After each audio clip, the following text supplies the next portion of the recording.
Auf einem Windemtosen Hügel in Cold Spring Hills, Long Island, steht ein Schloss, das aussieht, als hat es ein Launischer Gott aus dem Wartal Intrissen und unmöglicherweise auf amerikanischen Boden fallen lassen, 127 Zimmer von französischer Renaissance-Pracht, sein Kalksteinfassade, die in der Nachmittagsen golden leuchtet, sein formalen Garten, die sich wie ein Erklärung der Beständigkeit zum Puget Sounder strecken, sein Turm, die himmelwärts streben, als wollten sie etwas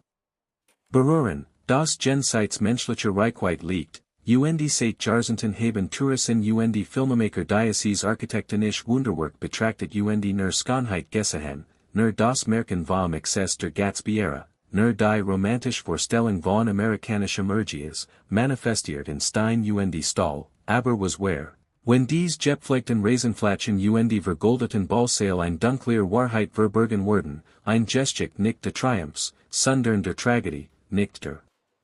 Akzeptanz, sondern der Verzweifelten Leistung, nicht der Sicherheit, sondern tiefer Verletzlichkeit?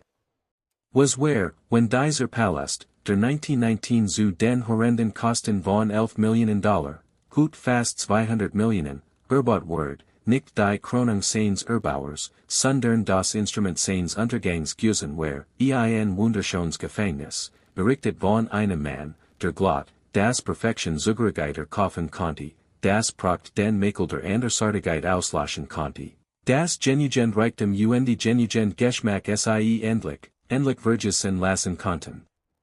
Das ein Jude war. Dies ist die Geschichte von Schloss Ohika, den zweitgrößten Gemälde in Amerika erbauten Privatresidenz, und die Geschichte von Otto Hermann Kahn, dem deutsch-jüdischen Bankier, der sein Vermögen, sein Energie und letztlich sein ganz Ziel in dessen Errichtung investiert, nur hilflos mitanzehen zu müssen, wie soll sein Schloss als auch sein Welt unter der Last von Crofton zerbrachen, die kein Geld der Welt beherrschen konnte, die Große Depression, aber auch etwas weitaus Heimtückisches, die toxisch Verflechtung von Antisemitismus, Klassenvorteilen und der brutalen Wahrheit, das im amerikanischen goldenen Zeitalter Akzeptanz stets bedingt, Sicherheit stets eine Illusion und der Preis für den Versuch, des Aushorn, nix Geringers als die Vollige Selbstzerstörung sein konnte. Gehen wir also durch dies prunkvollen Tor, vorbei in den Marmorsäulen und unter den Kassetendiken hindurch, hinab in die Bedienstetenquartier und durch die privaten Gesellschaftsbücher, zu enthüllen, was dies Kalksteinmauern ein Jahrhundert lang verborgen haben, die waren Kosten der Palastbaus in einem Land, das einen niemals wirklich aufnehmen wird, die Erstschöpfende Inszenierung von Perfektion, die ihren Hauptdarsteller versert, und die bittere Ironie. Das der Mann, der einige der großen amerikanischen Kulturinstitutionen, die Metropolitan Opera, die Theater Guild, unzählige Künstler und Innovatoren, finanziert hat, beinahe Metellos sterben wird, sein Traum zerstört, sein Schloss geplündert und verkauft, ein warnen Geschick über die Grenzen der Assimilation und das anhaltend Gift der Vorurteile, das keine Schönheit neutralisieren konnte. Otto Hermann Kahn wird 1867 in Mannheim als Sohn eines wohlhabenden jüdischen Bankiers geboren. Doch wohlhabend bedeutet im Kontext des deutsch-jüdischen Lebens etwas weitaus prekärs, als es klingt. Den Juden in den deutschen Staaten leben, egal wie erfolgreich sie waren, in einem Zustand ständiger bedingter Toleranz. Reichtum wird beniedet, Erfolg missgönnt, ihr bloß Anwesenheit in der christlichen Gesellschaft konnte jederzeit durch Pogrom, rechtlich Einschränkungen oder schlichten sozialen Ausgleich bindet werden. Der junge Otto wuchs in dem Bewusstsein dieser prekären Lage auf und beobachtet, wie sein Vater mit der sorgsamen Ehrfurcht eines Juden durch die tückischen Gewässer der deutschen Finanzwelt navigiert. Ein Mann, der verstand, dass ein falscher Schritt, ein Anflug von Arroganz, ein Moment der Vergessen seines Platzes alles kosten konnte, und vielleicht war dies der Grund, warum Otto, als 1893 im Alter von 26 Jahren in Amerika ankam, bereits in den Bankhäusern der Deutschen Bank ausgebildet und mit der Rafffinesse einer europäischen Bildung ausgestattet. Nicht nur ein Chance, sondern die Möglichkeit zur Veränderung sah, hier, in dieser rauen, chaotischen Republik, die Vorgabe, Menschen nach. Verdienst und nicht nach Blut zu beurteilen, konnte ein Jude vielleicht endlich der last Jahrhundertelanger Vorurteil entkommen, endlich etwas Dauerhaftes aufbauen, endlich das Juchhorn. Trat in die Bank Kuhn, Loeb & Company eins der mächtigsten jüdischen Investmenthäuser in der Wall Street, und entdeckt sein Selten Gabe, die Fähigkeit, Wort zu erkennen, wo dir nur Chaos sehen, Geschaft von Atemberabender Komplexität zu strukturieren, ganz Branchen mit der Kullen Präzision eins Chirurgen zu fusionieren, zu übernehmen und strukturieren. Innerhalb eines Jahrzehnts Word Partner, den Eintreben Kraft, die Half, die Union Pacific Railroad zu refinanzieren, die Baltimore and Ohio Railroad zu restrukturieren und die Expansion der amerikanischen Industrie in einem Ausmaß zu finanzieren, das in 1900 zu einem der reichsten Männer der Nation macht. Sein Vermögen wird auf über $400 Millionen in heutiger Währung geschätzt, sein Einfluss reicht bis in die höchsten Kreis des amerikanischen Kapitalismus.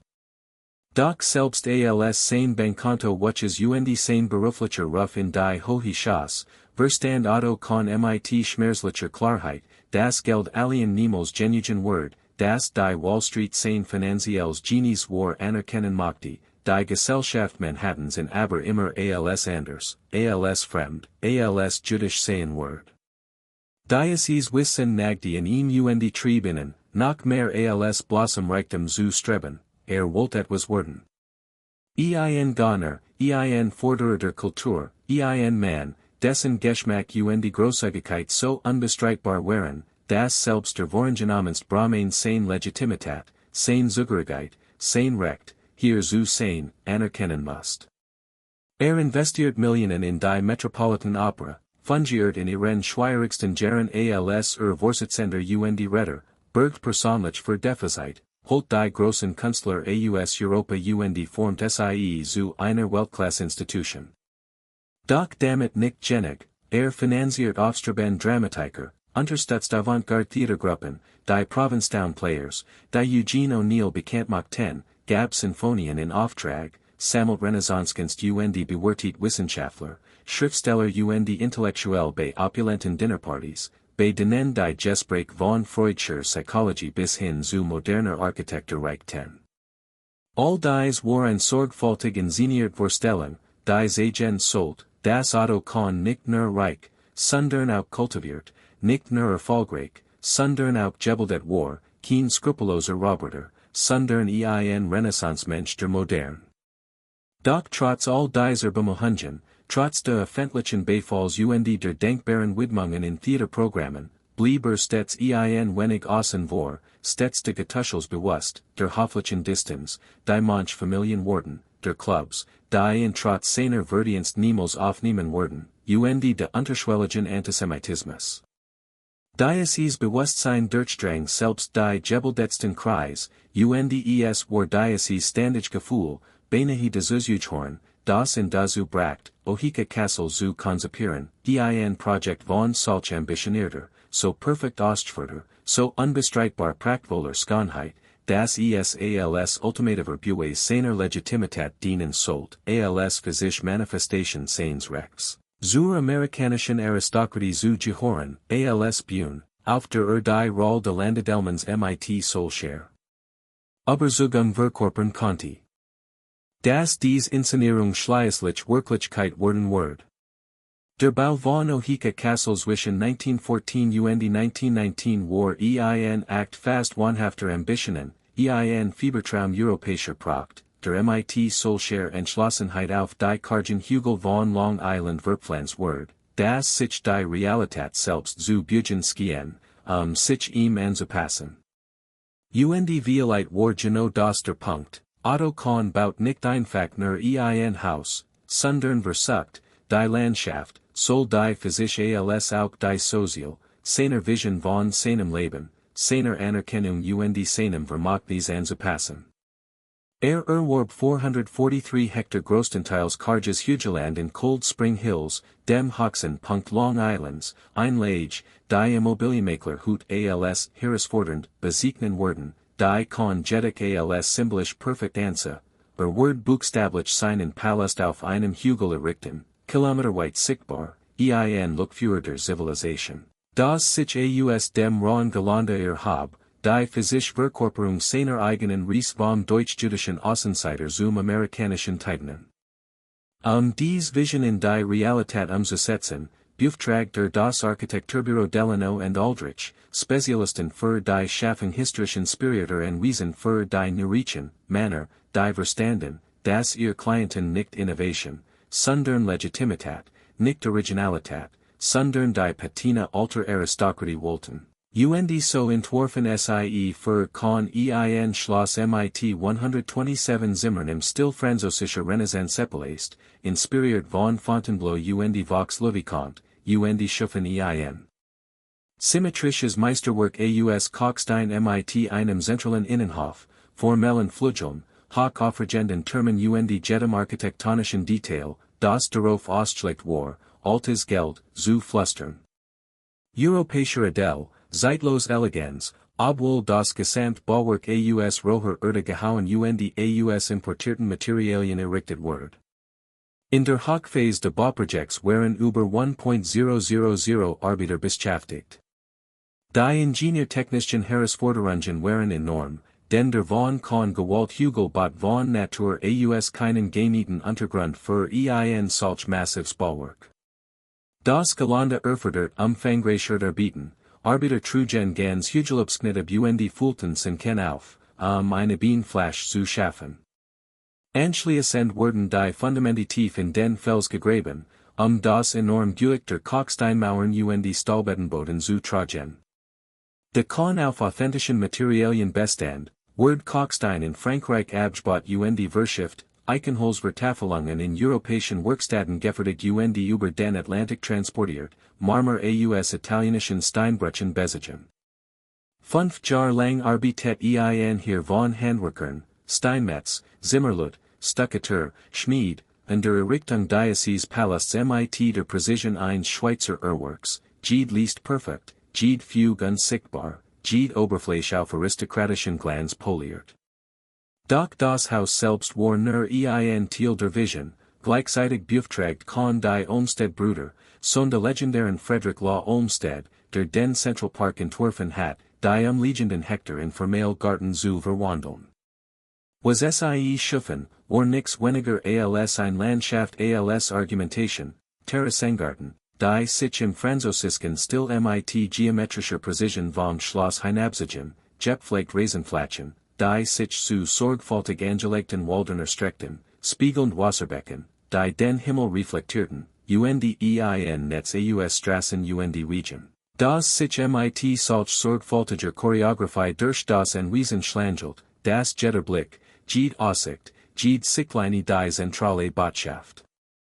Unterstrich, dies war kein amerikanische Reichtumsvulgarität, sondern europäische Eleganz, dies war kein leichtfertiges Geld, sondern kultivierter Geschmack, dies war kein jüdisch Andersartigkeit, sondern universelle Kultur. Darunter, unsichtbar für die Wochenen Gast, die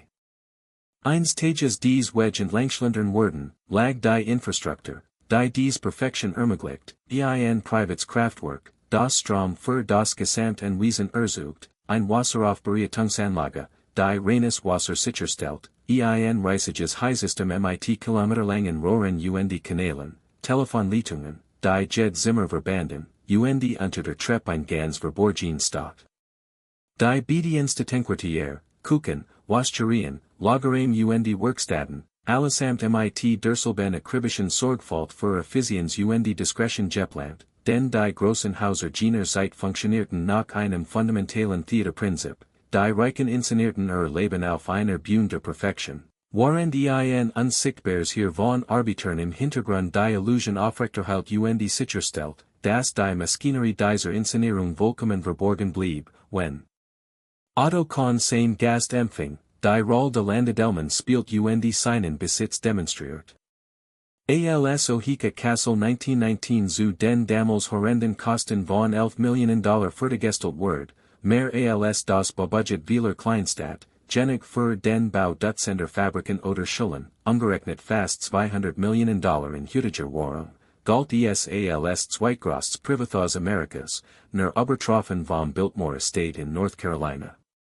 Die Botschaft war unmissverständlich, Otto Kahn war angekommen, nicht als Bittsteller oder Anwärter, sondern als Ebenbürtiger, als jemand, dessen Haus für sich sprechen konnte. Im Vergleich zu Vanderbilt und Astor, deren Geschmack und Ressourcen so gültig waren, das Einwandigen seine Wesenheit zumindest theoretisch absurd wurden, skien es für einen Cousin, glanzvollen Moment in den frühen 1920er Jahren, das die Strategie tatsächlich funktionieren konnte. Ohika Word zur Bühne für einige der legendarsten Unterhaltungen des Jazz-Zeitalters, Wochenend Hauspartys, die Hochkultur mit Glamour der Stars verbanden. Opernsänger traten im Musikzimmer auf, Dramatiker präsentierten ihr neuen Werke im privaten Theater, und zu den Gassen sollten Enrico Caruso, George Gershwin, Arturo Toscanini, Noel Coward sowie verschiedene Mitglieder der Astors, Guggenheims und andere Persönlichkeiten der komplexen New Yorker Gesellschaftshierarchie. Sie alle wandelten durch Raum, die in jetter echt guten Geschmack ausstrahlten, die Bibliothek mit ihren lettergebundenen Banden und geschnitzten Eichenholzvertafelungen, das formell Zimmer mit seiner handbemalten Deck und dem Tisch für 200 Personen, die Salons mit Renaissance-Gemälden und französischen Möbeln, der Wintergarten voller exotischer Orchideen. Jeder Raum war darauf ausgerichtet, nicht Reichtum, sondern Kultiviertheit, nicht Geld, sondern Bedeutung, nicht die Gier nach Reicher, sondern die Souveränität der alten Welt zu vermitteln. Kahn selbst verkörpert die Rolle des Gastgebers mit kultivierter Perfektion und bewegt sich mit dem niederlichen Charme eines geborenen Gentlemans unter seinen Gassen. Ein Aristokrat, der mit der Raffinesse seiner europäischen Bildung über Oper, Literatur und international Angelegenheiten diskutiert und sich als Bruch zwischen der Kultur der alten Welt und der Energie der neuen Welt präsentiert, ein kosmopolitischer Bürger eines modernen Zeitalters, das angeblich die kleinlichen Vorurteile der Vergangenheit überwunden hat. Doch unter der Oberfläche waren stets Riss sichtbar, zumindest für diejenigen, die hinsehen wollten. Denn egal wie perfekt die Inszenierung, wie großzügig die Gastfreundschaft, wie kultiviert die Conversation, es blieb ein unsichtbar Barrier, die Kahn nie ganz überwinden konnte. Manch Familien hielten weiterhin Abstand, manch Clubs blieben ihm verschlossen, und in privater Korrespondenz und im gesellschaftlichen Klotsch sorgt der unterschwellige Antisemitismus jener Zeit dafür, dass Otto Kahn immer nur der Jüdische Bankier, immer Kahn, der Finanzier, war, nie einfach nur Otto oder Herr Kahn, wie es christlichen industriellen Zuteilwort.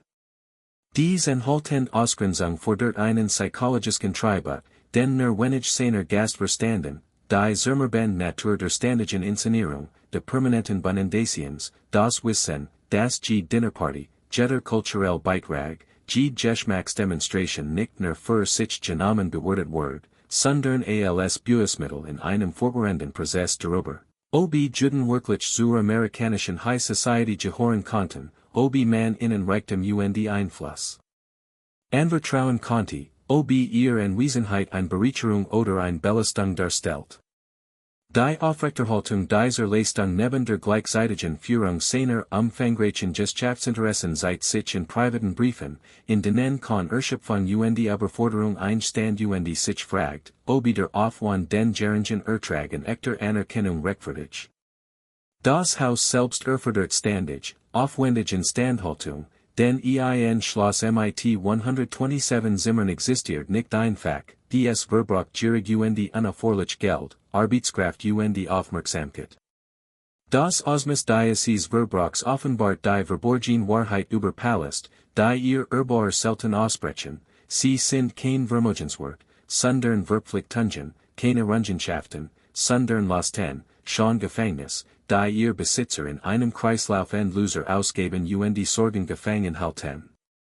Ohika Benedikt über 126 festangestellt Mitarbeiter, überhaupt funktionieren zu können, Butler, Lakaien, Dienstmädchen, Koch, Küchenpersonal, Wascherinnen, Gärtner, Platzwart, Chauffeur, Mechaniker, Elektriker, Klempner und Nachtwater. Jeder dieser Angestellten repräsentiert nicht nur ein Gehalt, sondern ein ganz Managementstruktur, eine Hierarchie von Bediensteten unter der Aufsicht eines Hausverwalters und einer Haushalterin, die wiederum Kahns Sekretärin unterstanden, welche die Informationen an Kahns selbst weiterleitet. Die Komplexität der Störung dieses menschlichen Apparats war enorm und erfordert detailliert Zeitplan, streng Protokoll und ständige Wachsamkeit, den vom Haus geforderten Perfektionsgrad aufrechtzuerhalten. Hinter der Fassade loyalen Diensts verbarg sich ein vielschichtiger Realität der Klassenausbeutung, die alle derartigen Anweisen kennzeichnet, es handelt sich nicht gut bezalte Akademiker, sondern Arbeiterinnen und Arbeiter, viel von ihnen erst kürzlich eingewandt, die sechstage die Woche für einen bescheidenen Lohn arbeiteten und in Bington Bediensteten quartieren letten, die in krassem Gegensatz zu den opulenten Räumlichkeiten standen, die sie in Stand hielten. Sie unterlagen strengen Regeln der Sichtbarkeit, sie dürften von den Gassen nicht gesehen werden, müssen sich durch verborgen Gange und Hintertreppen bewegen, nur auf Aufforderung erscheinen und im selben Moment wieder verschwinden, indem ihr Aufgabe erfüllt war, und so zu unsichtbaren Maskinen in Menschen gestalt wurden. Die Kosten dieser unsichtbaren Arbeit wurden in den 11 Millionen Dollar Baukosten nie einkalkuliert, in den Zeitungsberichten über Kahns architektonische Leistung nie erwähnt und in den Sozialgeschichten, die Ohika später als romantisches Symbol einer vergangenen Zeit darstellten, nie anerkannt. Denn dies Werken, hat die zentrale Fiction untergraben, die Palast wie Ohika verkorporten, dass manch Menschen einfach dazu bestimmt waren, in Schönheit zu leben, dass ihr verfinerten Empfindungen und überlegener Geschmack die Existenz einer ganzen Dienerklasse rechtfertigten, deren Traum und Bestrabungen geopfert wurden, die Bühne aufrechtzuerhalten, auf der ihr Arbeitsbar ihr Überlegenheit zur Schau stellten.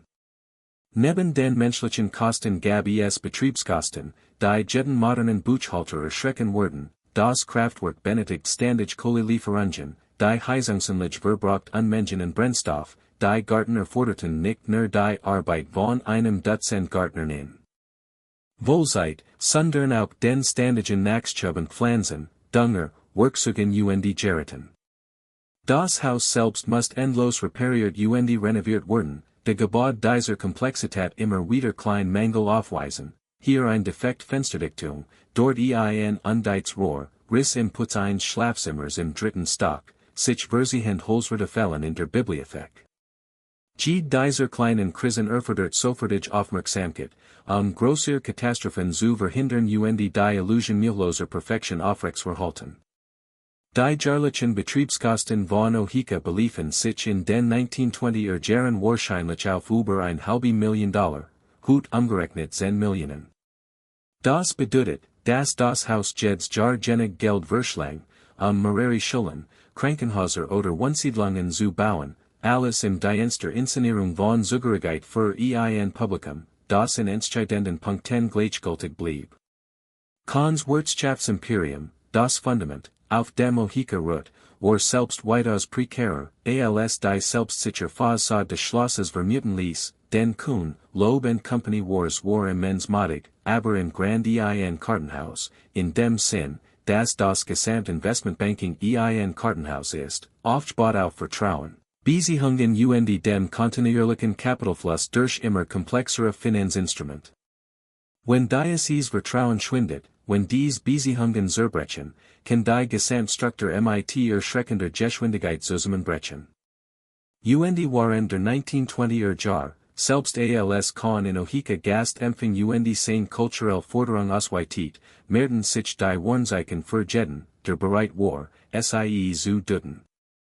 Die Wirtschaft nach dem Ersten Weltkrieg war unstable, geprägt von wilden Spekulationen und übermäßig fremdfinanzierten Anlagen. Der Aktienmarkt stieg auf unhaltbar hohen, angetrieben von Margenkaufen und irrationalem Überschwang.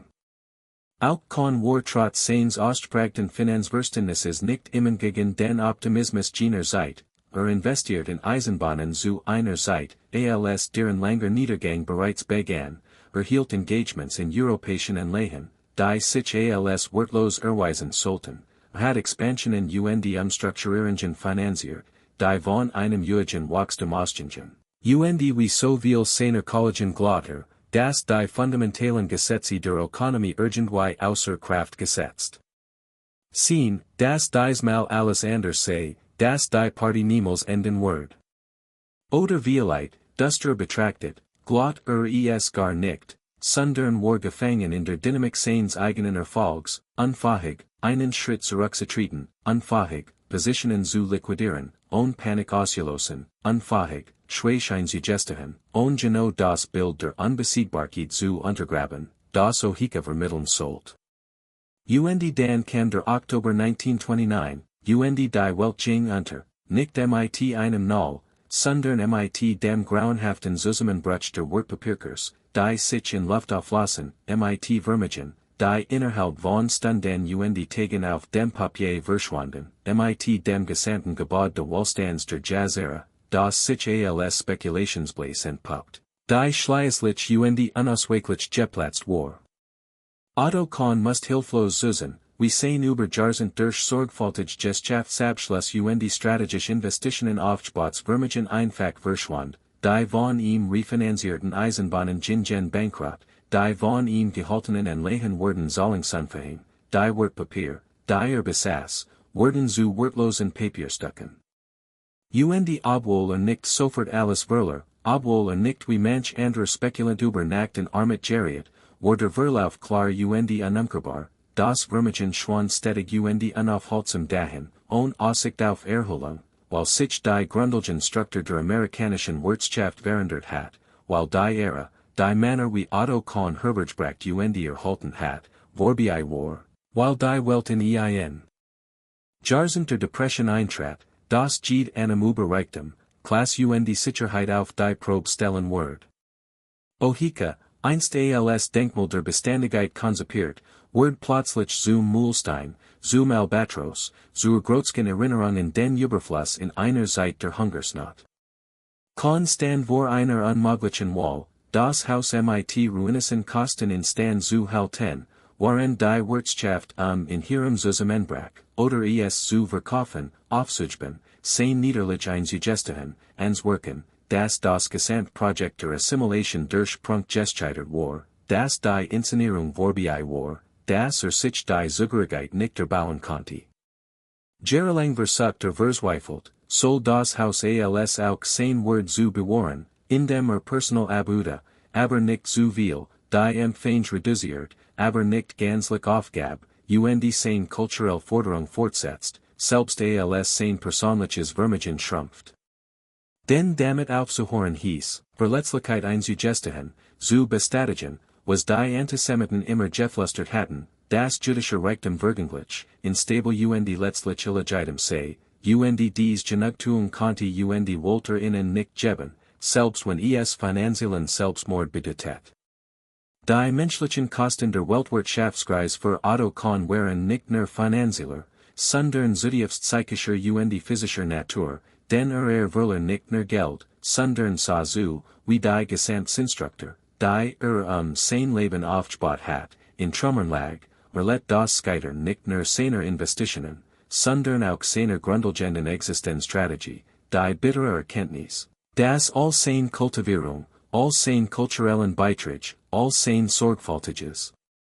Sicherstellen von Geschmack Raffen es ihm nix einspracht, in vor nix geschätzt, ihn kein besonderer Rücksichtnahme oder Neid von den Kraften Wirtschaft hatten, die nun sein Welt zerstorten, dies Erkenntnis, dass ein Spiel gespielt hat, in dem sich die Regeln jederzeit ändern konnten, in dem der Preis der Akzeptanz immer eine Illusion gewesen war, in dem sein Andersartigkeit niemals überwunden worden wird, egal wie viel Geld ausgab oder wie viel Schönheit schuf, dies Erkenntnis zerbrach etwas Wesentliches in Otto Kahns Ziel. Sein Gesundheit, die ihn jahrzehntelang trotz anstrengender Arbeitszeiten transatlantischer Reisen erhalten geblieben war, begann sich zu verschlechtern, litt unter Erschöpfung, unter dem, was Zeitgenossen als Nervosenspannung bezeichneten, unter den körperlichen Auswirkungen psychischer Erschöpfung. Obwohl weiterhin öffentlich Auftritt absolviert, an Sitzungen teilnahm den Anschein von Kontrolle warut, berichten ihm nehestehen Personen von einer tiefgreifenden Veränderung, einem Nachlassen der legendären Energie und de Optimismus, die seinen Charakter geprägt hatten, einer zunehmenden Melancholie und einem Rückzug, die darauf hindeuteten, dass man sich mit der Tatsache auseinandersetzt, dass sein Lebensprojekt gescheitert war. Ohika, das sein größter Triumph hat sein Sollen, war stattdessen zu einer täglichen Erinnerung in Diözese scheitern geworden, denn jeden Morgen, wenn in diesem riesigen Palast erwacht, jedes Mal, wenn auf die gepflegten Garten blickt, jeden Moment, den in Rahmen verbracht, die sein Legitimität unterstreichen sollten, wurde mit der Kluft zwischen Ansprech und die Wirklichkeit, zwischen dem, was zu errichten versucht hat, und dem, was die Welt ihm erlaubt hat, konfrontiert. Und die last dieser Diskrepanz, die Skier, verdrucken last unerfüllte Ambitionen, de Gelds, das für den Kauf von etwas ausgegeben wird, das nie zum Verkauf stand, eines Lebens, das einer von Anfang zum Scheitern verurteilten Strategie geübt war, wird unerträglich.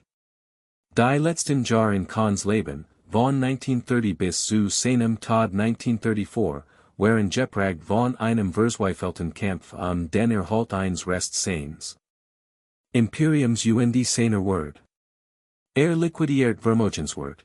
Schulden zu begleichen, zog sich von einigen seiner kulturellen Verpflichtungen zurück und sank die Ausgaben im Ohika-Haus, waren gleichzeitig versucht, einen Mindeststandard aufrechtzuerhalten, der dem Haus nicht offenkundig das Gefühl des Scheiterns vermitteln sollte. Doch es war vergebens, die Zahlen waren unerbittlich, und Jeter in seinem Umfeld konnte sehen, dass Otto Kahn langsamer trank und mit dem Schiff unterging, das sich selbst gebaut hat. Die vielleicht grausamste Ironie war, dass selbst in seiner Not, selbst in seiner offenkundigen Verletzlichkeit, die Anerkennung, nach der gesucht hat, ausblieb, keine Unterstützung von den aristokratischen Familien, denen sich anschließen wollte, keine Sonderbehandlung von den Banken, die in seinen Gesellschaften verdient hatten, keine Anerkennung dafür, dass sein kulturellen Beiträge in Form von Schutz oder Unterstützung verdienten. Denn am Ende, als Hart auf Hart kam, war und doch, immer noch anders, immer noch jüdisch, immer noch außerhalb der magischen Kreise derer, die das System eigentlich schützen sollte, dies endgültig Bestätigung seines permanenten Außenseiterstatus war womöglich verheerender als die finanziellen Verlust selbst. Otto Hermann Kahn starb am 29. Mars 1934 im Alter von 66 Jahren, nicht ganz mittellos, aber so stark von seinem einstigen Reichtum entfernt, dass die Nachlassentwicklung das Schockierend und Osmus seines Niedergangs offenbart, der Mann, der einst 100 von Millionen besessen hat, hinterließ ein Vermögen von nur etwas über $1 Million,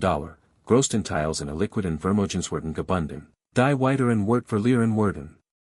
Das bedeutet, dass sein Witwe und sein Kinder nicht Reichtum, sondern die Last der Verwaltung seiner verbleibenden Verpflichtungen erbten, darunter Ohika Castle, das zu diesem Zeitpunkt mehr Geld verschlang, als es jemals einbringen konnte, ein wunderschön Ruin, die nur dem Namen nach nichts mehr bedeutet. Innerhalb weniger Monate nach seinem Tod traf die Familie die unvermeidliche Entscheidung, das Anwesen zu verkaufen, in der Hoffnung, jemanden zu finden, der die Rolle de Landedelmans übernehmen wollte, jemanden, der Glot, ein Palast auf Long Island kann irgendetwas anderes sein als. Ein Fall, aber natürlich gab es kein Koffer, denn es war 1934, die Weltwirtschaftskrise hat den Market für solche Extravaganzen ausgemerkt, Jeter, der Geld hat, klammert sich verzweifelt daran, anstatt es für ein Schloss mit 127 Zimmern auszugeben, dessen Beheizung ein Vermögen kostet. So begann für Ohika ein langsamer Niedergang, der in physischer Form den psychischen Verfall widerspiegelt, den sein Erbar in seinen letzten Jahren erlebt hat, das Personal Word entlassen, die Garten verwilderten, das Haus Word Zimmer für Zimmer vergelt, und die Perfektion, die durch solch außerordentlich Anstrengungen aufrechterhalten wordens war, begann in Ermangelung ständiger Eingriff zu zerbröckeln, denn genau das tut Perfektion und die unsichtbare Arbeit, die sie aufrechterhalt, sie erweist sich als vergänglich, als zerbrechlich, als eine Illusion, die nur zu unerschwinglichen Kosten aufrechterhalten werden kann. Während des Zweiten Weltkriegs wurde das Herrenhaus zu einem Erholungsort für Arbeiter der Rüstungsindustrie funktioniert, ein seltsam Umkehrung seines ursprünglichen Zwecks. Was sich einst die Elite versammelt, ihr Überlegenheit zu demonstrieren, schliefen nun ein Fake Arbeiter, eben jene, deren Arbeit solche en Wesen Erbot erhalten hat, in Rahmen, die für aristokratisch Gast bestimmt waren.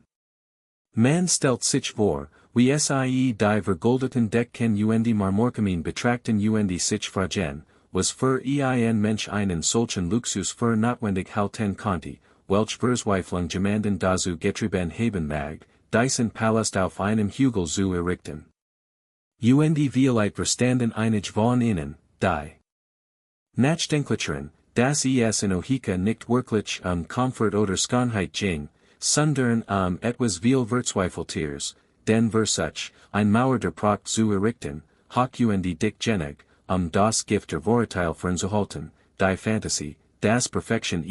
schütz sein konnte, die tragische Hoffnung, dass man, wenn man sich nur unentbehrlich, kultiviert wohlhaben genig Maché, endlich eingelassen wird. Nach dem Krieg wechselt Ohika mehrmals den Besitzer,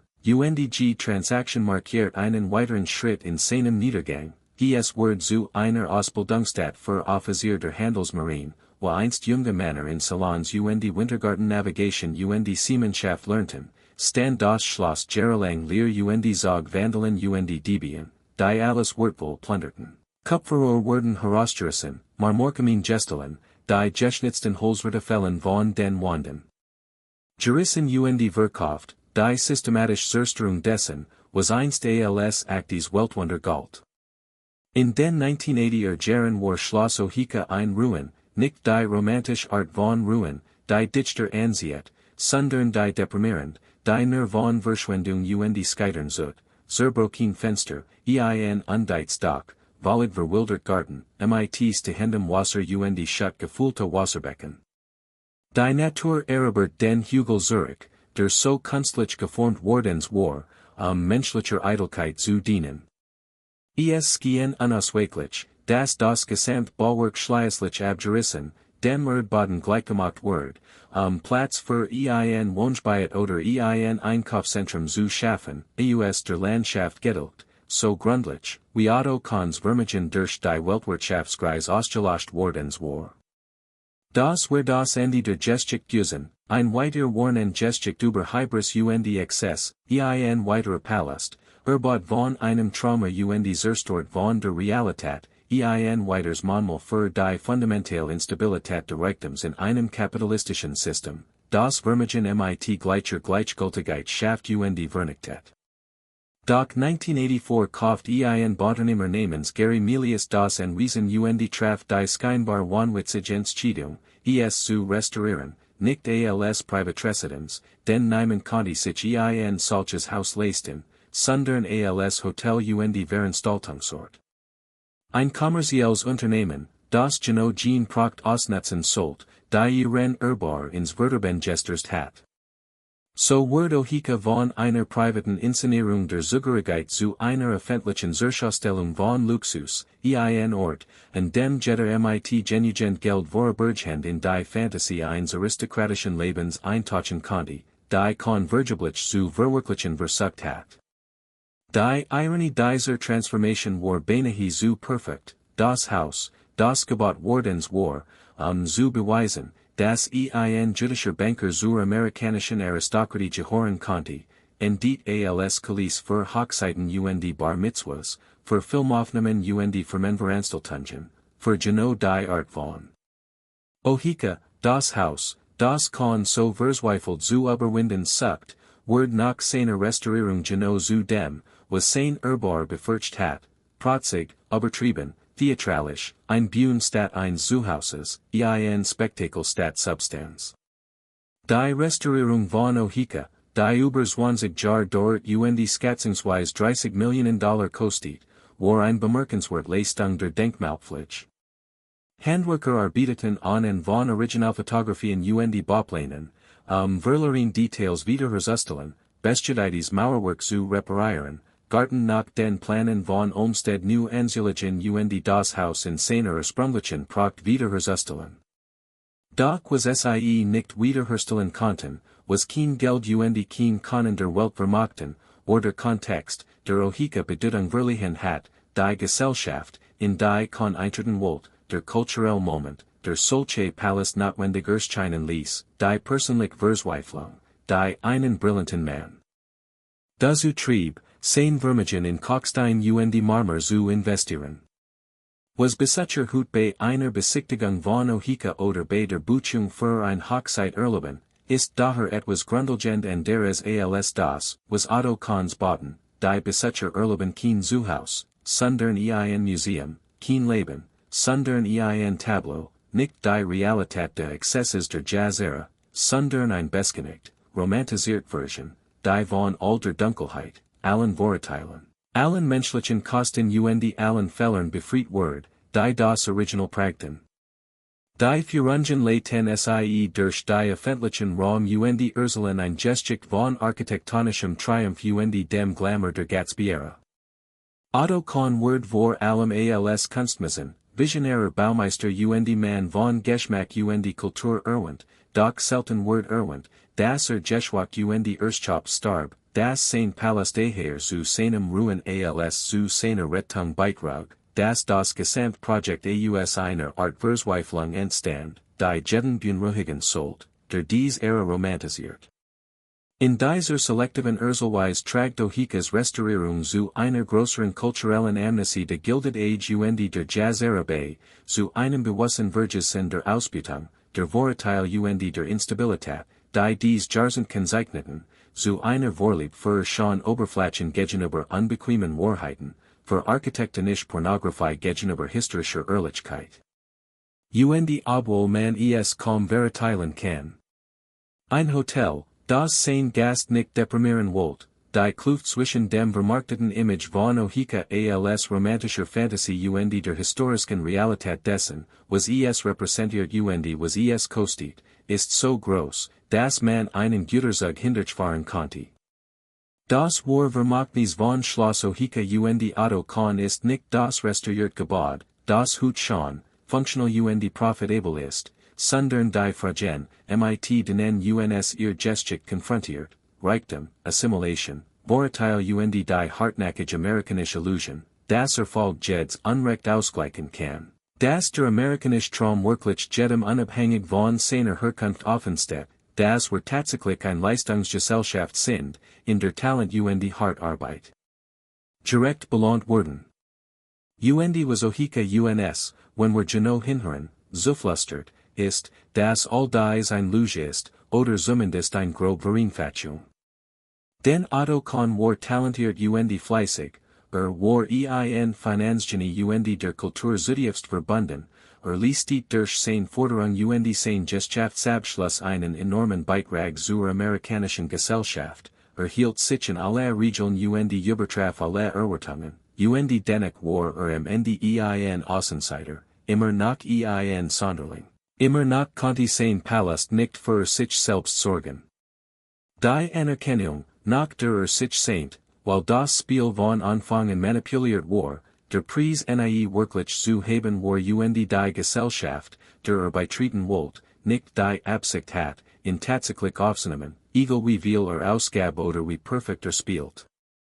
Die spezifische Form des Vorurteils, die Kahn zerstört, der Antisemitismus im Amerika der frühen 20. Jahrhunderts, mag sich in ihrem Ausdruck weiterentwickelt haben, subtler geworden sein und gesellschaftlich weniger acceptable, sie offen auszusprechen, aber die grundlegende Dynamik bleibt deprimieren vertraut, einhörig von Minderheitengruppen, egal wie erfolgreich, wurden immer nur bedingt akzeptiert, immer dem Widerruf ausgesetzt, immer wieder gezwungen, ihr Würdigkeit auf ein Weise zu beweisen, die einhörig der Mehrheit nie demonstrieren müssen, immer nur einen wirtschaftlichen Abschwung oder ein Sozial Panik davon entfernt, als Bedrohung statt als Bereicherung, als Ender statt als were definiert zu werden, und dies ist das Dunkle Wissen, das Ohika in seinen Kalksteinmauern birgt, das Reichtum und Macht verletzlich ist, das kultureller Beitrag und politischen Schutz unzureichend ist, das in Krisenzeiten, wenn Ressourcen knapp wurden und die Angst groß sind, die erfolgreichsten Außenseiter zuerst geopfert wurden, ihr Leistungen vergessen, ihr Beitrag ausgelöscht, ihr Anspruch auf Zugehörigkeit als die bedingten, widerruflichen Zuwendungen entlarvt wurden, die sie immer waren. Man bedenkt, wie sehr sich Kahns Geschick von der seiner christlichen Zeitgenossen unterscheidet, die ähnlich an Wesen errichteten, die Vanderbilts, die Morgens, die Duponts. Deren Reichtum, obwohl oft erst kürzlicher Werben, als SIEES Jern zugeben, wird nie in derselben Weise hinterfragt, nie derselben kritischen Prüfung unterzogen, nie gezwungen, sich durch dasselbe Maß in kultureller Inszenierung zu rechtfertigen. Familien, die grob, vulgar und ausbeuterisch sein konnten und dennoch unbestreitbar amerikanisch, unbestreitbar legitim und unbestreitbar innerhalb des Schutzkreises blieben, den Reichtum angeblich beiden soll. Der Unterschied lag nicht in Bildung, Geschmack oder Charakter, sondern schlicht in der Geburt, schlicht im Zufall, Christ in einer christlich geprägten Gesellschaft zu sein, schlicht im Luxus der Mehrheitsstatus, der sie zur Norm, zur Normalität, zur unhinterfragtheit Macht, während Kahn immer gebrandmarkt, immer anders war, immer harder arbeiten und mehr beweisen musst und doch benachteiligt wird. Die physische Erhaltung von Ohika als Hotel und Veranstaltungsort, die aus architektonischer Sicht zweifellos wertvoll ist, wird somit zu einer Art bequemer Luge, die wir uns über die Geschichte erzählen, zu einer Art de Konsums. Die ästhetischen Freuden der Vergangenheit wurden genossen, während ihr moralischen Schrecken ignoriert wurden, die Schönheit wird genossen, und sich mit der Hässlichkeit auseinanderzusetzen, man verkleidet sich in historischer Kleidung, und das Leid, die Ausbeutung und die Vorurteile ins Wirken, die solche Darstellungen erst ermöglichten, dies ist nicht einzigartig für Ohika, sondern Teil eines größeren kulturellen Musters de Kulturtourismus, das gildet als Golden Zeitalter. Präsentiert, die Villen, Yachten und Fest romantisiert, während Kinderarbeit, Ausbeutung von Arbeitern, rassistischer Terror und fremdenfeindlich Gewalt, die dieselbe Zeit prägten, heruntergespielt wurden, das zeitgenössischen Amerikanern erlaubt, von Aristokratie zu fantasieren, während sie die Tatsache ignorieren, dass Aristokratie per Definition ein Unterschicht voraussetzt, dass die Schönheit von Orten wie Ohika auf unsichtbaren Fundamenten des Leidens ruht, das für jeden Menschen. Deren Pracht let, hundert in Elend letten, deren Arbeit ausgebutet, deren Traum aufgeschoben und deren Menschlichkeit verleugnet wird, die Inszenierung von Perfektion aufrechtzuerhalten, für deren Zugen wir Hut Eintritt bezahlen. Die Bediensteten, die Ohika in Stand hielten, die Arbeiter, die erbauten, die Gärtner, die seine Landschaft formten, ihr Geschichten sind weitgehend verloren, unaufgezeichnet, im Vergleich zur großen Erzählung Otto Kahn, den Massen und Erbar, als unbedeutend betrachtet. Dabei war ihr Arbeit das Fundament von allem, die unsichtbare Maschinerie, und die ganz Fantasie unmöglich gewesen war. Fehlen in den Geschichtsbüchern ist kein Zufall, sondern ideologisch motiviert. Es spiegelt weiter, wessen Geschichten wir für erhaltenswert halten, wessen Beitrag wir anerkennen, wessen Menschlichkeit wir wahrnehmen. Die Tatsache, dass wir Ohika Hut besichtigen können, und etwas über die Menschen zu wissen, die es tatsächlich am Laufen hielten, die Illusion Mihelisen Luxus aufrechterhielten, ist eine Art Gewalt, ein Auslassung, die Ausbeutung fortsetzt, die sie angeblich hinter sich gelassen hat. Was wird Otto Kahn wohl denken, wenn Ohika Hut sahi, restauriert, Functions von und profitabel, als Kulisse für romantisch Komödien und Promi Hochzeiten, sein Bild kursiert auf Instagram und Pinterest als Symbol für erstrebenswerten Luxus, sein Geschick reduziert auf. Wenn ich satze über den Glamour der Jazzera und die Inspiration durch Citizen Kane, die Komplexität seines Lebens. Und wenn die Tragödie seines Tod zu Marketingtexten und touristenfreundlichen Erzählungen veranfakt wird sich bestätigt fühlen, dass das Gebäude erhalten geblieben ist, dass sein architektonisch Vision bewahrt wird, das die Menschen weiterhin die von ihm geschaffen Pracht bewundern, oder Wörter sich verraten fühlen, das sein Zuhause zu einer geworden ist, das der Privatraum, den zur Zerstellung von Zugehörigkeit entworfen hat, zu einem öffentlichen Raum. Zur Zerstellung von Reichtum geworden ist, das die Verzweiflung, die Hoffnung das letztendlich Scheitern, die seinen Bau motivierten, zugunsten einer gefährlichen Geschichte über amerikanischen Erfolg künstlerisch Vision ausgelöscht wurden, das zu einer Fußnote in seiner eigenen Geschichte reduziert wird, zu einem Namen auf einer Gedenktafel, zu einem biografischen Detail, das schnell erwähnt wird, beaver die Führung fortfahrt, die Kristallluster de Balsels die Handbemalt Deck de formellen Speisales zu beschreiben, all die Oberflächliche Schönheit erhalten, waren die tiefer Bedeutung verloren gegangen, kommerzialisiert oder bewusst vergessen wird. Was sollen wir als Betrachter, Besitzer Konsumenten dieser historischen Staaten mit dem unbequemen Wissen empfangen, das unser Genus von Orten wie Ohika auf einer Art Amnesie beruht, einem bewussten Vergessen all dessen, was sie ermöglicht wo für sie standen. Wenn wir ein Hochzeit in einem restaurierten Herrenhaus aus dem Gilded Age bucken, en Wiesen aus dem Jazz Age besichtigen oder einen Film sehen, der in diesen prunkvollen Räumlichkeiten spielt, nehmen wir in einer kulturellen Fantasie teil, die Ausbildung ausblendet, Ungleichheit romantisiert suggeriert. Das Problem des Zeitalters der Roboter lediglich ästhetischer Exzess nicht systemisch Ungerechtigkeit war. Was wir brauchen, ist nicht die Abschaffung solch radikaler Ungleichheit, sondern lediglich die Restaurierung ihrer Denkmäler deren Zugänglichkeit für mehr Menschen, die Demokratisierung de Luxus, anstatt zu hinterfragen, ob solche extremen Luxusformen überhaupt existieren sollten, wenn anderen das notigst fällt. Wir müssen die schonen Oberflächen bewahren den Verfall darunter ignorieren. Das sind kein angenehmen Fragen, Schloss Ohika, golden auf seinem Hügel thronend, bietet Perren die Möglichkeit, in der Pracht der Gatsby-Ära zu errichten. In dem man Vermenveranstaltungen in Rahmen ausrichtet, in denen Otto Kahn einst Opernsänger Dramatiker empfing, ermutigt man uns nicht, danach zu fragen, will nicht, dass wir mit der Dunkelheit auseinandersetzen, sondern sieht es vor, dass wir nur die Schönheit, nur die Romantik, nur das Märchen vom amerikanischen Traum sehen, statt der Albtraums amerikanischer Vorurteile. Doch die Dunkelheit ist dennoch verschlüsselt in jedem Stein, jedem Gartenweg, jedem architektonischen Detail, das nicht für Komfort, sondern für Inszenierung, nicht für das Leben, sondern für den Beweis, nicht für Freude, sondern für den verzweifelten Versuch entworfen wird, Sicherheit durch Schönheit, Zugehörigkeit durch Perfektion, Akzeptanz durch die Skier, überwältigende Kraft architektonischer Argumentation zu erkaufen.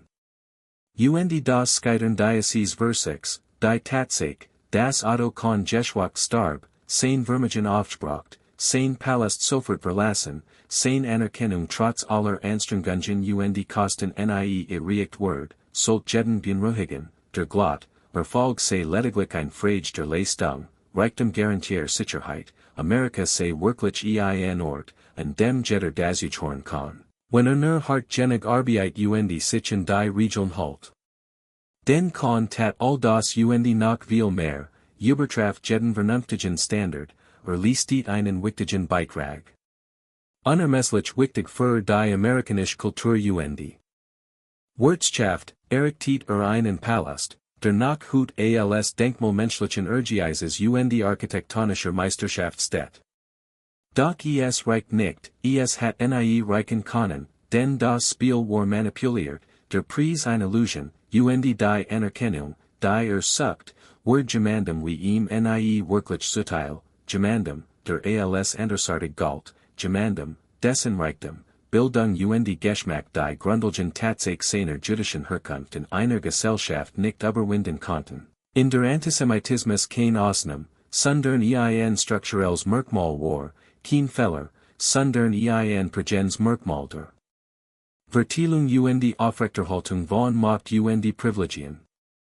Wenn sie also Schloss Ohika besuchen, seine Schönheit bewundern vor seiner Kalksteinfassade fotografieren, when sie einer Hochzeit in seinen Garten bewohnen oder einen Film sehen, der es Kulis vergeschichten über den Exzess der Jazzera nutzt, denken sie daran, dass sie vor einem Denkmal des Scheiterns ebenso wie der Erfolg stehen, der Vorurteile ebenso wie der Schönheit, der Schattenseiten der amerikanischen Traums, die wir lieber nicht wahrhaben wollen.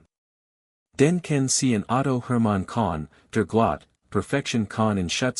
Pracht kann Sicherheit garantieren, ein Palast auf einem Hügel es konnte ein festungegen Vorurteil sein, wir sollten uns daran erinnern, dass sichert, tragischerweise verlagert, das sein unser heutiges Denken über Reichtum, Ungleichheit Akzeptanz prägen sollt. Denn die Dynamiken, die Inzerstorten, die bedingt Akzeptanz von Minderheiten, die Unzulanglichkeit kulturellen Beitrags und strukturell Macht, die Art weiss, wie Wirtschaftskreisen Vorurteil offenbaren verstarken, die Erschöpfend Leistung, die von den als andersartig geltenden Menschen verlangt wird, die letztlich Unmöglichkeit, sich echt Zugehörigkeit zu erkaufen. All dies wirkt weiterhin in unserer Gesellschaft. Sie operieren vielleicht mit anderen Zielen, aber nach derselben grundlegenden Logik, derselben brutalen Auslese, die Insider von Außenseitern trennt, derselben widerruflichen Toleranz, die entzigen werden kann, sobald ihr Aufrechterhaltung unbequem oder kostspielig wird. Wenn wir dies Dunkelheit in Ohikes wiederhergestaltem Glanz nicht erkennen können, wenn wir sein Schönheit nur konsumieren, ohne uns mit ihrer Bedeutung auseinanderzusetzen, dann haben wir nix aus Otto Kahns Tragödie gelernt, wir haben nicht gehört, was sein Palast uns sagen will, wir haben uns für ein bequem Fantasie anstelle der unbequemen Wahrheit entschieden, wir sind dazu verdammt, uns zu wiederholen.